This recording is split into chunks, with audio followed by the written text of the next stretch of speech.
Kahoot antes,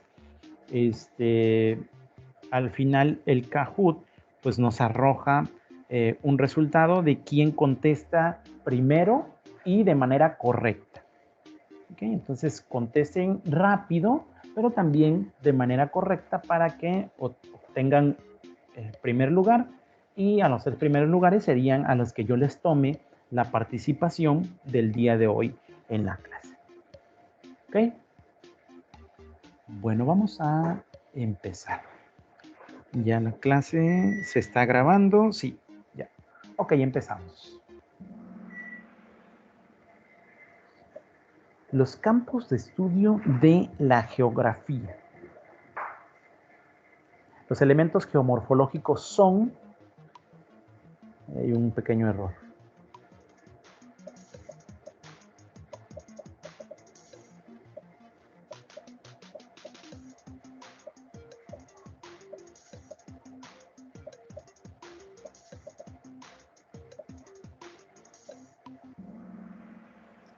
Ok, hay quienes no prestaron atención a la clase. Recuerden que geo significa tierra. Ya morfológico hace referencia a la forma. Entonces los elementos geomorfológicos nos hablan de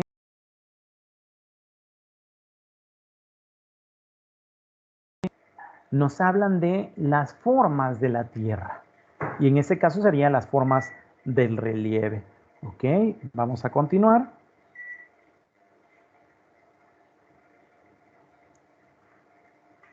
Muy bien. Los campos de estudio de la geografía van a poder ayudar a estudiar, pero de una manera más especializada. Vamos a tener los elementos geomorfológicos, como ya ustedes habían visto en la primera parte. Vamos a ver los elementos hidrográficos, donde hidro significa agua. Entonces los elementos hidrográficos nos hablarán de todo lo relacionado al agua. Tenemos también los elementos climatológicos, que hacen referencia a las condiciones atmosféricas que pueden afectar el clima. Los elementos biológicos, que sería todo lo vivo, y los elementos humanos, que se van a relacionar de diferente forma dependiendo de en dónde se encuentren esas personas, pues su forma de relación será diferente. Veamos las preguntas.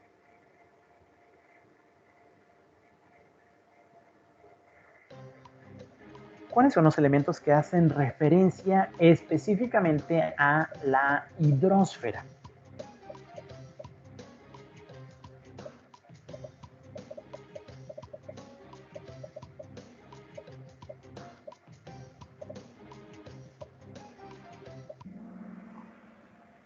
Ok, acabo de mencionarles los elementos hidrográficos. Hidro significan agua. La hidrosfera es esa parte de nuestro planeta en la cual está contenida toda el agua, por lo cual la respuesta correcta eran los elementos hidrográficos. Muy bien.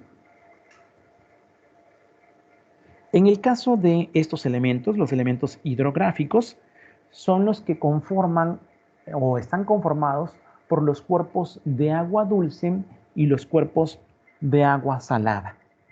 El agua dulce será la que está en el interior de los continentes y el agua salada es la que está fuera de los continentes. Si ustedes pueden apreciar aquí en la imagen, la parte que está en el interior es agua dulce, es un río que está desembocando en el mar o en el agua salada. El agua en nuestro planeta es una proporción del 97%. El 97% de lo que hay en nuestro planeta es agua. Mucha gente cree que se debería de llamar así, agua y no tierra, porque es lo que más abunda. Y de esta agua, no, la mayor proporción es agua salada, no agua dulce. Por eso debemos de cuidar el agua dulce que poseemos.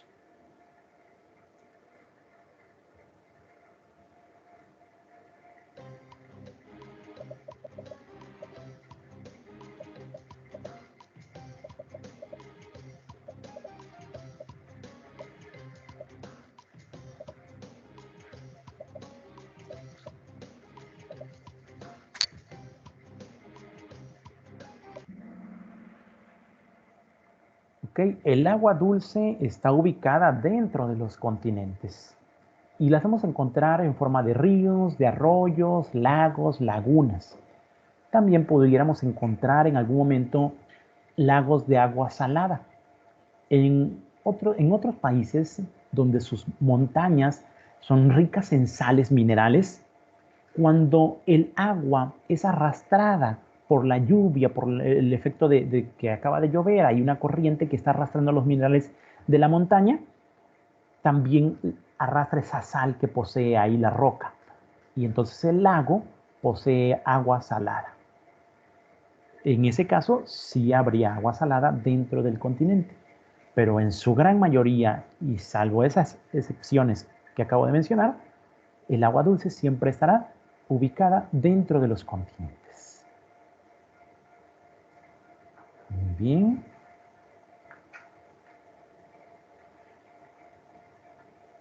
Los cenotes poseen agua de qué? De agua de mar, agua de arroyo, agua de río, agua subterránea. ¿De dónde poseen el agua los cenotes?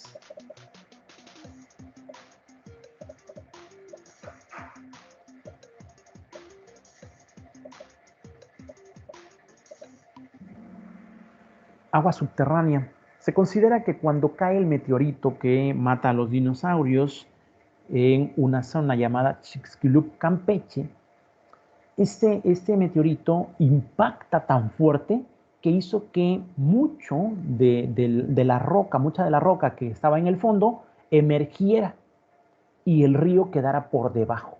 Se formaran ciertas cuevas y no está así como el río que nosotros vamos y lo observamos inmediatamente, está en las profundidades, el agua está de manera subterránea.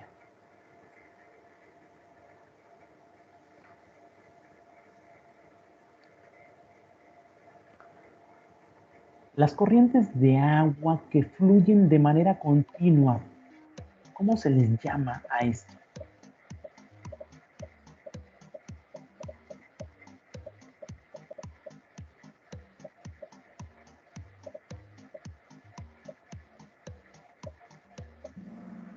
Excelente, la gran mayoría dio correctamente. No sé por qué alguien le daría a yeguas, pero bueno.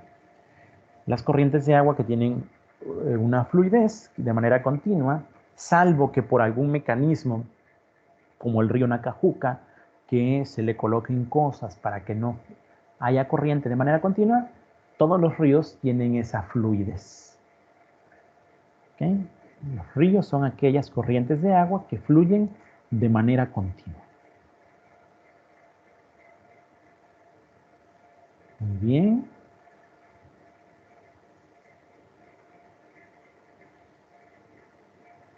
Los lagos, cuerpos de agua que se encuentran en reposo con escasa o nula fluidez. ¿Será cierto que el agua de lago se encuentra en reposo?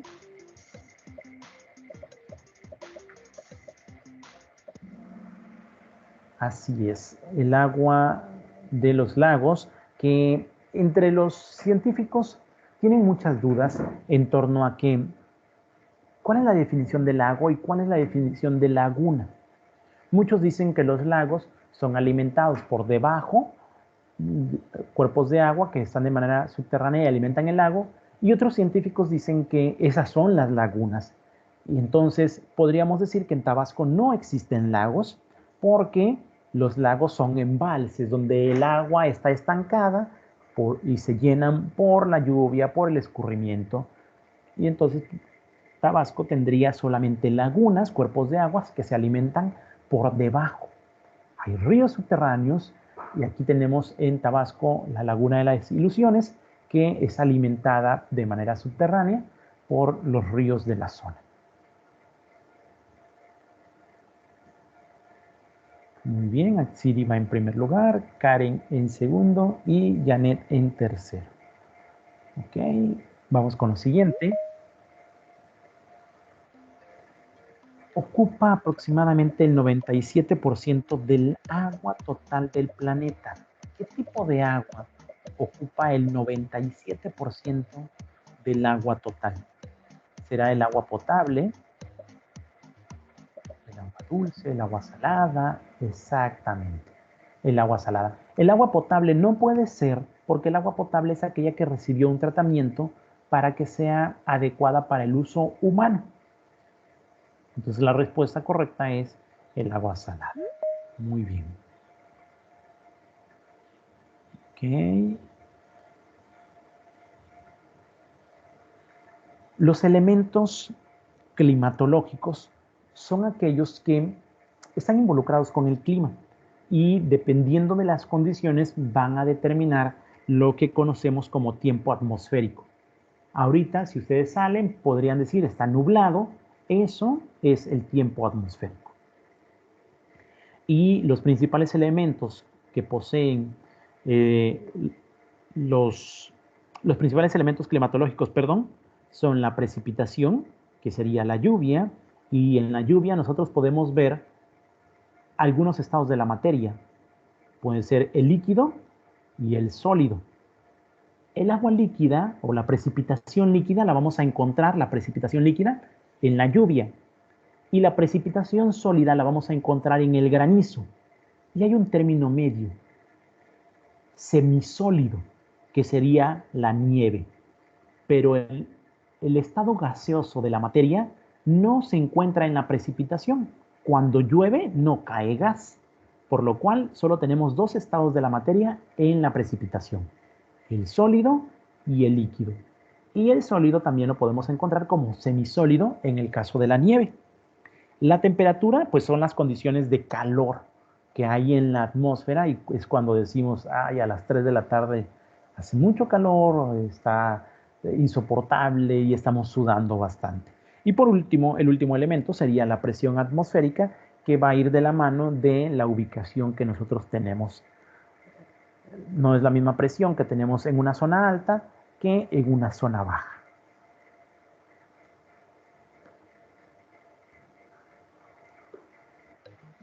¿Cómo conocemos a la cantidad de calor que se acumula en la capa atmosférica? ¿Cuál es ese elemento climatológico que entendemos como la cantidad de calor en la capa atmosférica? La temperatura, muy bien.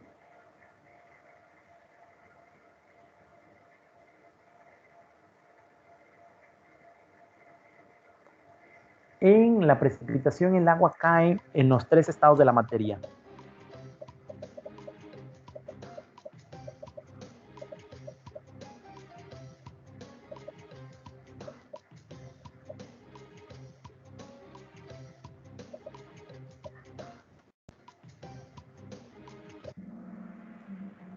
Falso, les acabo de explicar ahorita que la precipitación solamente la encontramos en dos de los estados de la materia.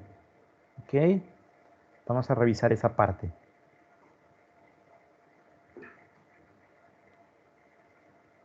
Llegamos a los elementos biológicos, que es todo aquello que posee vida. Y estos son integrados por la flora y la fauna. Dependiendo de su ubicación, la flora va a recibir el nombre de bosques, selvas, matorrales, praderas, pastizales, entre otros.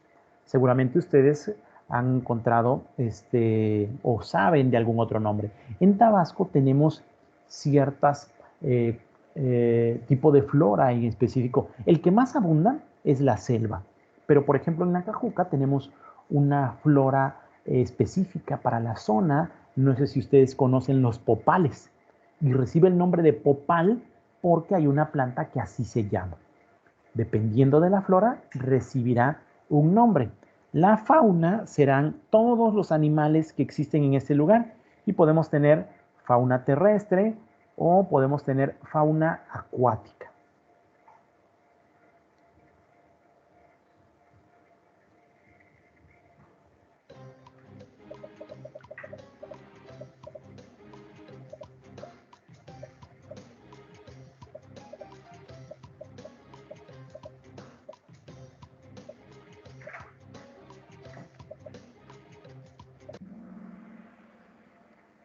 Muy bien. Ok, Emanuel sube a primer lugar y baja Karen. Los elementos humanos. Aquellos que estudian la organización de los seres humanos y cómo esos seres humanos van a interactuar con su entorno desde diferentes perspectivas. Dependiendo de la organización de esas personas, cómo se llevará a cabo o cómo se puede estudiar este elemento humano. Vamos a tener que, por ejemplo, la forma de cómo están agrupados los estados. Esto forma parte de la llamada organización política. Si ustedes buscan organización política de Tabasco, van a encontrar cómo se divide nuestro estado en diferentes municipios. Por lo cual, la organización política va a determinar las formas de cómo se trabaja, de manera centralista, de manera federalista, las normas que regulan a estos estados. Cada estado va a poder tener sus diferentes leyes y nos permiten que haya una sana convivencia, que haya cierta seguridad y que se trabaje un estado con otro y todos aporten a la economía de la nación. Relacionado con la organización política, cómo nosotros o cómo se ha dividido a nuestro estado. Es cierto que Tabasco tiene una división política de 15 municipios.